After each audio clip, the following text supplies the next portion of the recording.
30 وجبة شاورما 30 يوم. اليوم رقم 28.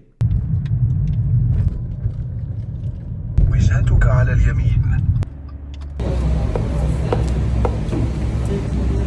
وعلى حسب تعليقاتكم معنا شاورمتنا جوسي. سعر وجبة المدخن 2.70 وهيك الوجبة. ما شاء الله. وهيك كمية الشاورما. البطاطا ولا هاي خلص تمام. وبنقول بسم الله. شوفوا ما شاء الله الكمية، الطعم ما شاء الله لذيذ ونكهة التدخين بارزة، ومثل هيك التحميصة. جوسي صوص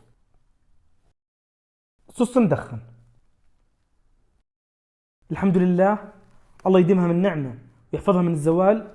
شكرا للمتابعين اللي حكوا لي جرب جوسي.